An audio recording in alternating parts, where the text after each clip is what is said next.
Hola, hola, hola. De nuevo, ¿cómo estamos? Bueno, seguramente ya vieron mi capítulo sobre Carolina Luján. Bueno, como bien les dije, necesitamos muchos programas para ver en profundidad todo el historial que ha generado Carolina Luján en el mundo del ajedrez.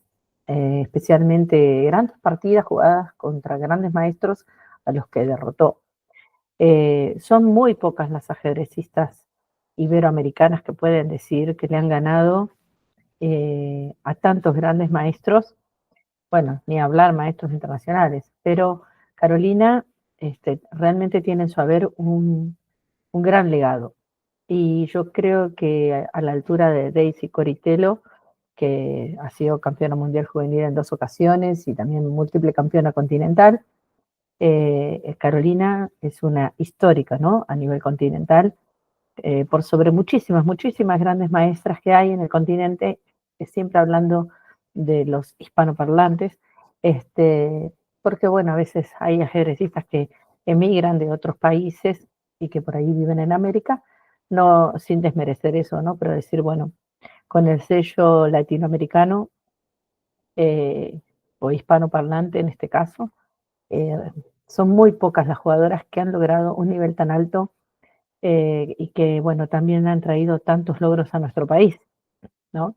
Es una gran ajedrecista, gran dirigente, hoy se dedica particularmente a la dirigencia, ha sido candidata a presidir la Federación Argentina de Ajedrez, eh, pero sobre todo destaca por su labor en la UNTREF, como coordinadora de un programa de ajedrez que tiene hace muchos años y donde, para orgullo de Argentina, ¿no? Y sobre todo de los hispanoparlantes, una carrera donde muchos ajedrecistas o gente del ajedrez interesada en enseñar ajedrez puede formarse como instructor de ajedrez, ¿no? Tiene una carrera, una diplomatura de 2 años donde uno puede tener las herramientas, los conocimientos para impartir clases de ajedrez en las escuelas. Así que eso tiene un enorme valor, siempre lo he destacado toda mi vida, eh, que bueno, que es un trabajo muy serio. La Federación Internacional de Ajedrez ha hecho un convenio con la UNTREF justamente para acreditar a los instructores que se quieran formar de alguna manera a nivel mundial y me parece que, bueno, a nivel continental sería interesante promoverla y también que llegue a todos los rincones. Bueno, vamos a hablar también de la Virgen. ¿Por qué? Otra vez hablamos de la Virgen de Luján, justamente por el apellido que tiene Carolina. Pero hay otra curiosidad con la vida de Carolina, que es, ella nació hace 40 años, un 13 de mayo. ¿Y qué pasó el 13 de mayo? Además de nacer también un grande como Sandro Mareco, el 13 de mayo se produjeron las apariciones de la Virgen de Fátima. La primera aparición fue el 13 de mayo de 1917. Si bien los católicos que veneramos a la Virgen, no adoramos, eso lo aclaramos. La veneración significa tener un amor y un respeto y una devoción a la Virgen María, eh, que es un poco nuestra luz, nuestra guía, nuestra compañía a lo largo de nuestra vida. Alimenta nuestra fe, ayuda a alimentar esa fe que tenemos en Jesucristo y en nuestro Señor, en Dios, ¿no? En Dios Padre, Hijo y Espíritu Santo. Eh, los católicos veneramos y esta veneración no significa adoración. La veneración es tenerla presente, así como cuando de nuestros queridos y fieles difuntos tenemos sus imágenes en un altar, yo lo tengo aquí a los de mis padres, también tenemos las imágenes de los santos y en este caso de la Santísima Virgen María, y con ella muchas veces recordamos, recreamos situaciones como fue el nacimiento del niño Jesús, que en muchos hogares se lleva a cabo formando el pesebre, ¿no? Es una manera de recordar ese momento eh, y también, bueno, tener bien presente para qué vino Jesús a la tierra, ¿no? es la revelación de Dios a los hombres. Así que, bueno, ese Dios que por ahí estaba tan distante, que no lo podíamos ver, que no lo podíamos imaginar, bueno, en la presencia de Jesús, nosotros tenemos la gran revelación. Y, bueno, la Virgen María se nos hace presente de la mano, en este caso, de la manifestación enorme de la Virgen de Fátima, que aparece el 13 de mayo de 1917 en plena guerra mundial, ¿no? La Primera Guerra Mundial, ella aparece en Portugal, en Cova de Iría, y la manifestación es, como siempre, ¿no? A los más humildes, a tres pastorcitos, a Jacinta, Francisco y Lucía, que eran primos y que tenían, bueno, una edad muy pequeña, ¿no? Jacinta tenía 7 años, Francisco 8 y Lucía 10. Era la prima mayor. Estos pastorcitos estaban con sus animalitos en el campo y ven a una mujer muy hermosa bueno, que a ellos les atrae, por supuesto, y la Virgen se manifiesta, les pide que recen el rosario y empieza a hablar con ellos y a revelar algunos secretos, que son los famosos 10 secretos de Fátima, que como tarea los van a tener que buscar. ¿Cuáles fueron esos 10 secretos? A través del tiempo se fueron revelando, si bien, como les dije antes, son manifestaciones privadas, porque son de la Virgen hacia estas tres personitas tan pequeñas, después con algunos milagros, no solo de salud, ¿no? Ciegos que recuperaron la vista, paralíticos que caminaron y tantos enfermos que pudieron sanar con su fe y con su devoción y su rezo, su oración, porque la Virgen lo que pidió es rezar por la paz en el mundo, como deberíamos hacerlo ahora. Tenemos que rezar por la paz en el mundo, tenemos que ser partícipes de esto y además de rezar, hacer penitencia, ¿no? Que a veces nos cuenta, porque es pequeños sacrificios para aliviar ese dolor que Dios tiene en el corazón por tantos pecados y, y cuestiones tristes que afectan a la humanidad, ¿no? Como en este caso estamos viendo con las guerras, que los que mueren son los inocentes, los poderosos siguen vendiendo armas. Entonces, bueno, pensar que aunque estemos lejos, podemos hacer mucho con la oración. La oración es una herramienta muy importante, rezar unos por otros. Así que la Virgen pedía eso. Por eso la imagen de la Virgen de Fátima tiene un rosario, ¿no? Ella pide que se rece el rosario todos los días. Entonces, bueno, con esta devoción mariana, esta manifestación de la Virgen María, que después se produce el milagro del sol el 13 de octubre, su última aparición, es un milagro muy grande. En internet pueden buscar más información para acrecentar su fe, donde los pastorcitos que eran perseguidos por las políticas en ese momento implementadas, ¿no? De ateísmo y de persecución a la fe. Ellos fueron atormentados, fueron puestos prisioneros, amenazados. Pensemos que son niños inocentes, muy pequeños, y que fueron realmente cruelmente amenazados en su momento, privados de su libertad para ir a ver a la Virgen. Así que esas persecuciones han existido, existirán siempre. Y en la última manifestación, el milagro del sol, se produce una tormenta tremenda, ¿no? Ahí en Cova de Iría, donde, bueno, se llovía torrencialmente y se produce lo que se llama el milagro del sol, que es durante 10 minutos, el sol comienza a girar y a tambalearse de alguna manera, que todos huían despavoridos pensando que era el fin, ¿no?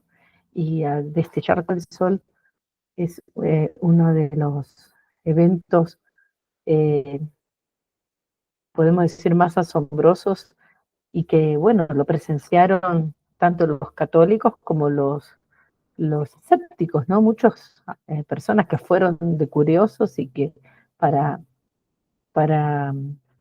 rebatir eso, de que era posible un milagro masivo ante 50.000 personas. Algunos dicen que son 50.000, otros más, pero se produce ese milagro y todo se seca. O sea, todo, absolutamente todo lo que se había mojado, se seca de manera instantánea. Así que ese es el milagro que se produce en Fátima y a partir de ello empiezan las grandes procesiones y visitas, la veneración de la Virgen y erigiéndose la primer capilla y después ya el santuario tal como lo conocemos hoy, ahí en Portugal. Así que, bueno, vamos de la mano de Carolina Luján a conocer un poquito. Le pedimos a la Virgen que la proteja a ella, a su familia, ya que ella tiene esa advocación, ¿no? Haber nacido en el Día de la Virgen de Fátima. Y vamos a ver la partida de Carolina Luján a los 18 años, cómo le gana al gran maestro Julio Granda Zúñiga, uno de los grandes ajedrecistas de la historia de Latinoamérica, eh, además una grandísima persona. Julio es una persona muy amable, muy sencilla, realmente con mucho, eh, muy carismático, pero también con mucho talento y muchísimo para dar, ¿no? Eh, Me parece que es una de las personas que tenemos que reconocer y, y siempre tenerlo presente, ¿no? Porque ha sido un gran ajedrecista de Latinoamérica. Bueno, vamos a ver esta partida que se produce en un campeonato continental. En los continentales Carolina le ha ganado a muchos maestros, grandes maestros. Bueno, veamos el elo, ¿no? 26-41 de Julio Granda y Carolina con 22-63 y solo 18 años. Bueno, juega un peón dama, Julio Granda, Carolina hace el gambito de dama aceptado, que realmente es una defensa interesantísima para las negras. Si bien las negras abandonan el centro, quedan dos peones centrales contra uno en el centro, ¿no? Las negras lo que hacen es despejar la diagonal de H1 a 8 o a 8 a H1 para poder desarrollar rápidamente su alfil y no tener el gran problema que siempre se tiene cuando se juega con negras el peón dama, el desarrollo del alfil dama. Caballo F6, alfil por C4 es 6 y observemos cómo en las primeras jugadas las negras y las blancas lo que hacen es desarrollar sus piezas. Bueno, Carolina juega esta idea interesante. Ella siempre fue muy teórica, muy estudiosa, muy detallista en sus preparaciones, una persona súper esforzada, eh, muy trabajadora y puedo dar fe porque he compartido habitación con ella en más de una ocasión y es una ajedrecista que realmente se toma en serio lo que hace. Bueno, acá el negro quiere hacer B5 y expandirse y desarrollar su alfil por B7, como les dije, para tener una actividad importante. No desarrolla todavía el caballo S6 para que no tape el alfil y tampoco el peón a C5 para que no se distraigan las piezas en pérdidas de tiempo con los peones, por el momento. Pero bueno, en Roque ahora jugó C5, dama E2 juega Julio Vera, pero es una línea teórica, B5, alfil D3, y C por D4 le hace Carolina, que está correcto, esta toma de peón, porque ahora las blancas deben decidir, o juegan un esquema medio tablífero, igualado, tomando con caballo, o van a jugar incisivamente tomando de peón y con el peón aislado. Bueno, el peón aislado en este caso va a ser bloqueado rápidamente. Así que bueno, Julio Granda hace caballo pero la mejor jugada era torre de 1, porque ese torre de 1 está aprovechando un tema táctico, que si toma N3 hay una clavada, viene alfil por B5 jaque y le está comiendo la dama. Entonces, caballo C6, y acá se ve la deficiencia, entre comillas, ¿no? De este tipo de desarrollos donde se retrasó el enroque, entonces el rey queda expuesto a los jaques descubiertos, o sea, al jaque y el descubierto de torre sobre dama. A4, eso sería una jugada muy buena porque afloja todo el flanco dama, y a B por A4, torre por A4, y las blancas siempre jugando con el descubierto en B5 o temas sobre A6 también, ahora que se abrió la columna A y está la dama, tienen una iniciativa importante a cambio del momentáneo peón que han perdido, ¿no? Entonces, esta era la mejor manera de jugar, pero Julio Granda juega un poco desprolijo, algo no muy común en él, pero Julio no suele estar, no solía estar súper preparado en las aperturas, siempre las aperturas han sido su debilidad, y para Carolina siempre ha sido un fuerte. Y en esta época ella estudiaba muchísimo ajedrez, así que me parece que es un momento importante de Carolina en el momento que está jugando esta partida, ¿no? Aparte de la motivación, ¿no? De jugar con un gran ajedrecista como Julio Granda. Bueno, alfil B7, esta jugada es una imprecisión. La jugada correcta era E5, porque E5 lo que hace es ganarle tiempo a ese caballo, a la vez todavía no define por dónde va a sacar el alfil, y si caballo B3, después vemos si hay otras variantes, pero E4, entonces ahora está anulando de alguna manera el alfil de D3, alfil de 6, fíjense que no se apura a sacar el alfil de C8, todavía no define, y entonces a torre de 1, que es una jugada lógica, dama E7, acá me llamó la atención un dato curioso, en este torre de 1, que hay una variante que es F3 para romper la acción de ese peón que le está limitando al alfil de C2, entonces peón por, G por, enroque, caballo F3, fíjense que las blancas se las rompió un poco el enroque, pero que al fin pueden desarrollar mejor sus piezas. Caballo D4, G6 para limitar el accionar del caballo, dama G2, y alfil de 2, dama E7 y caballo C2. Este tipo de maniobras es importante porque este caballo, fíjense que no tenía casillas donde saltar y estaba controlado por el peón, entonces este caballo busca un futuro un poco mejor, pero además deja espacio para que el alfil también pueda jugar. Entonces caballo BD7 y esta partida me llamó la atención porque es una partida entre Volpert y Nona Gaprindashvili, jugada en 1961. Son muy pocas a veces las referencias, por lo menos de otros tiempos, de ajedrecistas mujeres. Entonces hay pocos libros escritos por ajedrecistas mujeres y en muchos libros hay muy pocas partidas o ninguna de ajedrecistas mujeres. Entonces por eso me llamó la atención y se los compartí. Torre de 1 en lugar de F3, dama E7, caballo C3 y alfil por H2. Fíjense el tema táctico que tienen ahí las negras, muy interesante.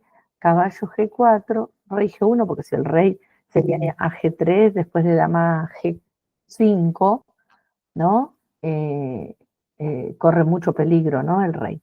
Entonces, ahora dama H4, dama E1, el rey va a escapar por E2, esa es la idea, F5, caballo E5 y acá dice clara ventaja de las blancas, o sea que el sacrificio por ahí fue un poquito dudoso, ¿no? Es una partida, una referencia de partida, pero es un poco para que vean, observen cómo es la teoría, ¿no?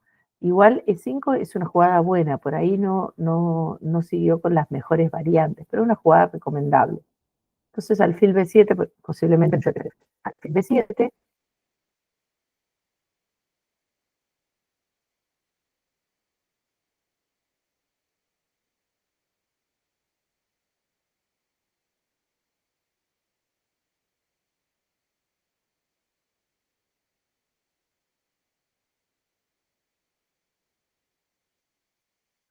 bien,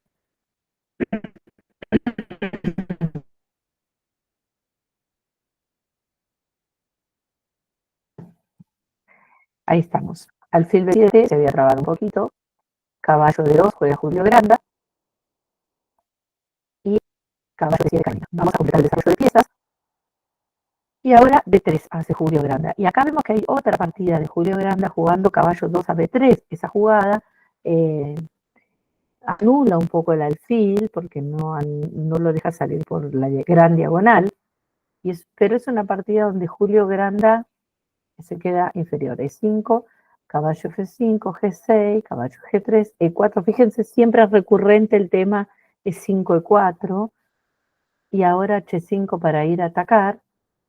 H4, el caballo en F1, como hemos dicho en programas anteriores, siempre defiende muy bien el enroque. H3 y dama C7.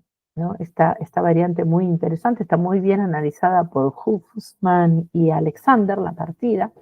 Alfil C5, B4. Fíjense cómo las blancas con A4 lo que quieren es tratar de abrir líneas y las negras no permiten que las blancas tengan juego.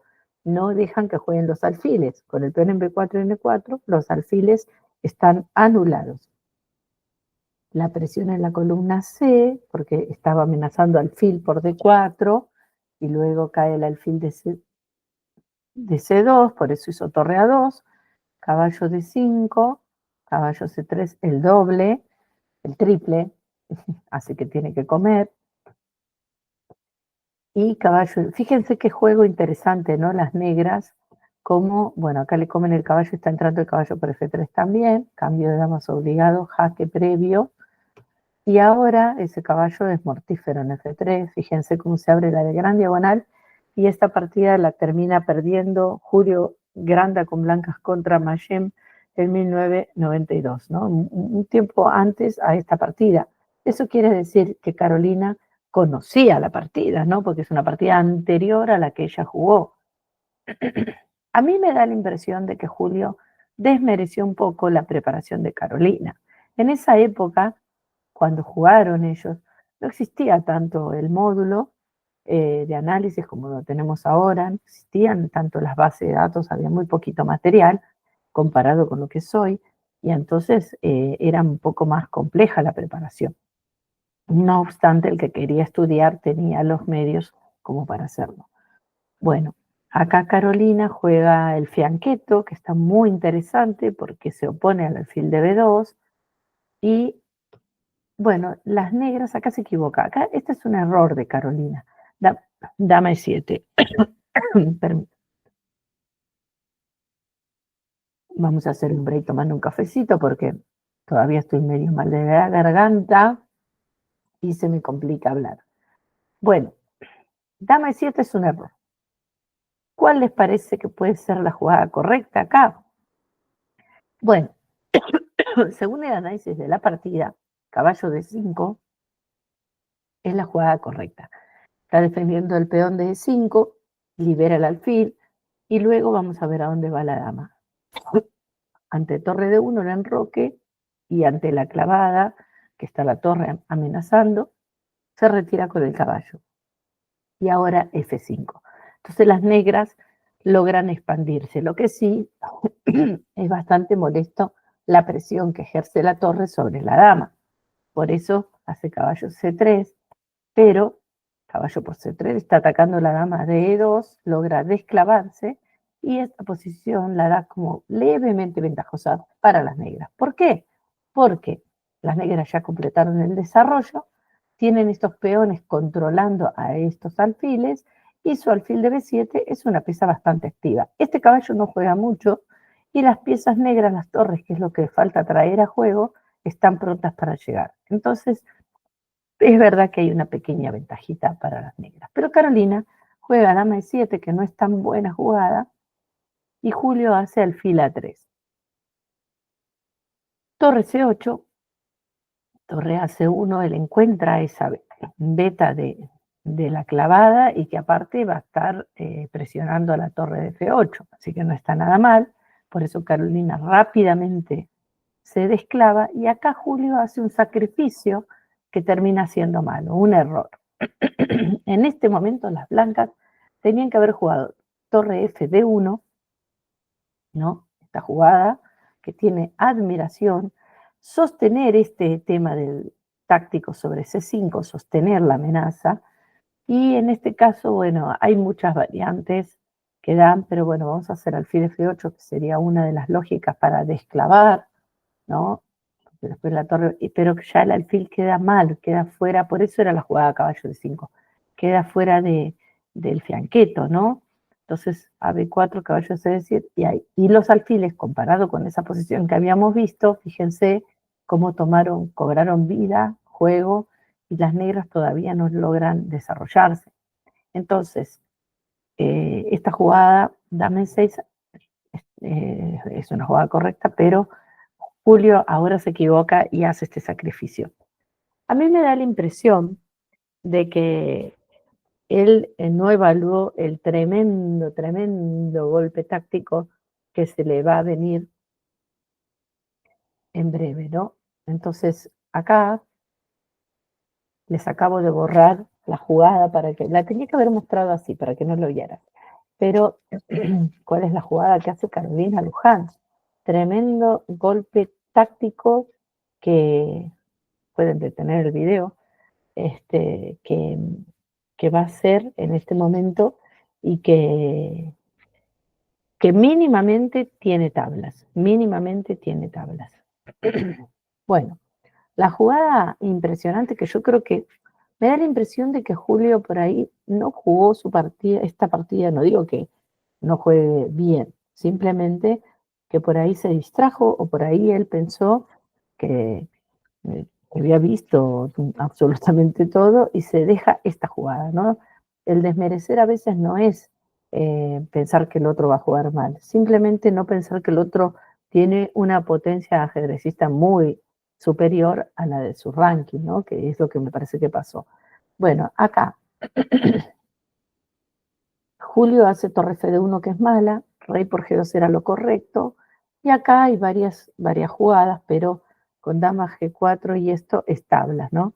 Y si, si hubiese hecho cualquier otra jugada, acá, a rey por G2, dama H3, hay otras jugadas que también llevan a tablas, porque las negras, si quieren, repiten con dama G4 y dama H3. Así que, bueno, mínimamente Carolina ya tenía las tablas, pero Julio quiere forzar, y a veces esto es una enseñanza. A veces pensamos que somos mejores que el otro o que tenemos más ranking o un título más y que por eso tenemos que ganar a toda costa. Y cuántas sorpresas nos damos cuando el otro juega igual o mejor que yo. Y eso pasa mucho hoy con los niños que surgen, con tantos talentos que están surgiendo por las redes, por todo el material que hay en internet, que a veces nosotros desmerecemos, ¿no? Y cuando digo nosotros es todos, ¿no? A veces uno piensa que le tiene que ganar un jugador porque tiene 200, 300 puntos menos en el ranking o no tiene título y no aceptamos el empate o hacer las mejores jugadas porque pensamos que tenemos que ganar de todas maneras o que se va a equivocar en algún momento. Eso es algo que hay que aprender y hacerlo, ¿no?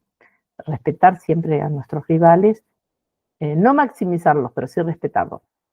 Bueno, acá el blanco logra defender todo, pero está atado con alambres, porque el punto H2 es débil. Acá hay una amenaza concreta de Carolina de alfil F3 y mate, entonces está obligado a hacer esa jugada. E por F3 era jugada correcta y, y después del cambio, este caballo G4 es demoledor, ¿no? Demoledor. Está amenazando F2, ya hay un tema con caballo por H2, o sea, está realmente en una posición desesperada para las blancas. Pero Carolina hizo alfil F3, que es una jugada correcta, pero este, no es tan fuerte como lo era tomar de peón. Y ahora hace alfil por D1, que no es la mejor jugada, y esto, ahora yo voy a destacar algo. La jugada correcta era caballo de 5, es interesante porque la dama no se puede mover, porque hay mate en G2, ¿no? Si come el caballo, le dan mate en G2, entonces torre 1,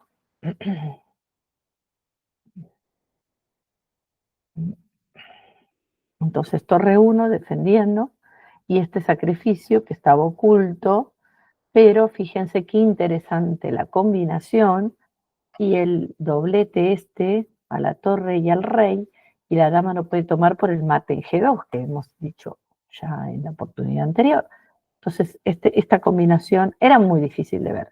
También yo me imagino el escenario de esta partida, al estar Carolina ganada con sus 18 años, siendo mujer, contra Julio Granda, un enorme ajedrecista de Continental, capaz que era el número uno del torneo, la cantidad de gente mirándola y que bueno, murmurando, ¿no? Porque en general el escenario es que todos quieren que gane el más débil, entonces te da todo ese circo que a veces no permite que hagamos las mejores jugadas.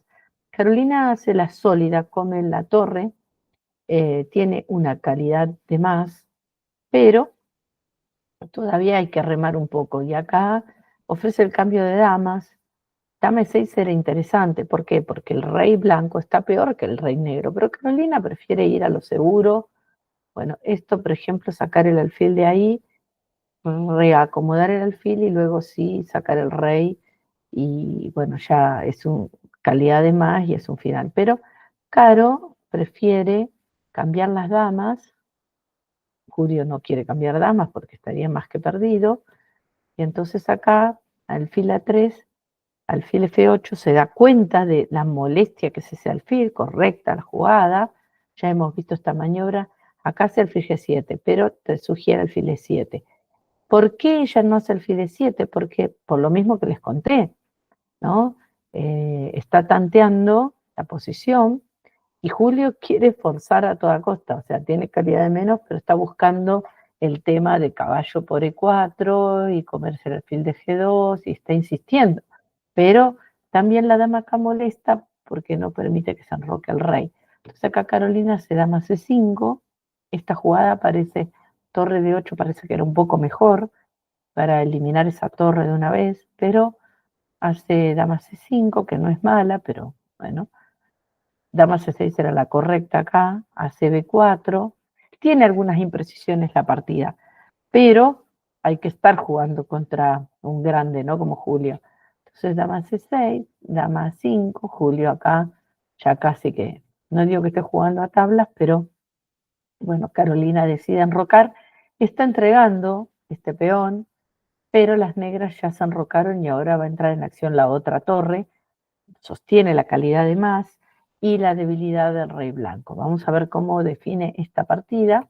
Ahora sí hace caballo de 5, tocando el alfil de B2 y la dama.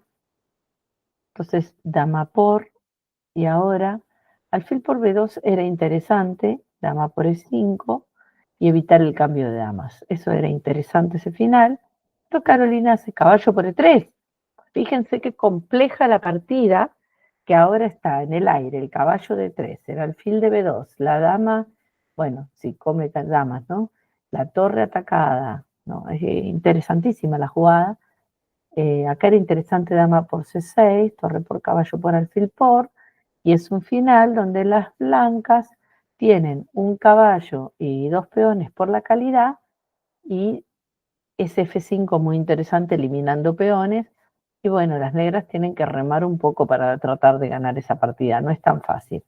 Pero Julio hace caballo por E3, Carolina cambia ahora las damas ahí, y el problema está que a diferencia de lo anterior no se está deshaciendo de los peones.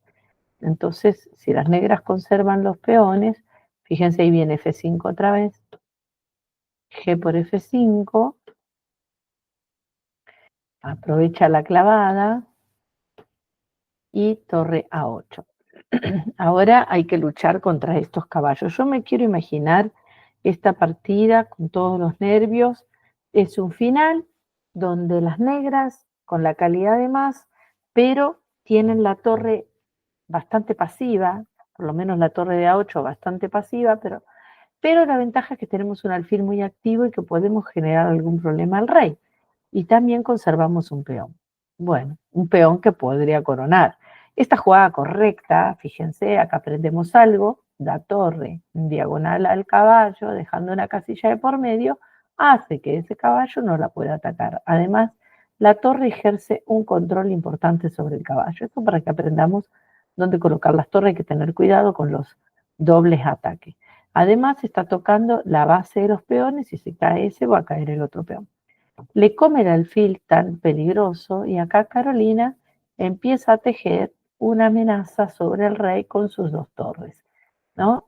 Está amenazando al peón, este peón ha quedado un poquito descuidado, también se lo puede llegar a comer. Caballo E5, el doblete, pero las torres se van con jaque y ahora Caro le hace torre por B3. Entonces ya ahora es caballo y peón contra la torre, y bueno, y en este momento las blancas abandonan porque o abandonan o habrán perdido por tiempo, pero eh, ya se van acá los peones y es una calidad de menos con este peón libre que es muy sencillo de ganar, ¿no? O sea, para este nivel es una partida bastante sencilla de ganar. Así que, bueno, así fue como Carolina Luján saltó al estrellato, ¿no? No digo que haya sido anónima, pero sí esta partida la posicionó como una de las promesas más grandes del ajedrez argentino, y que bueno, hasta nuestros días, eh, Argentina solo tiene 3 grandes maestras, Carolina ha sido la segunda gran maestra y realmente con un potencial, bueno, como lo dije en el programa anterior, la única maestro internacional de, de Argentina, la única que tiene el título de maestro internacional en la categoría absoluta y que, bueno, con sus logros, con su talento, realmente ha traído muchos triunfos para nuestro país a nivel continental, sudamericano. Así que bueno, auguramos que Caro, eh, con sus 40 años, pueda seguir deleitándonos con su ajedrez tan combativo, tan completo, tan esforzado. Nos vemos la próxima.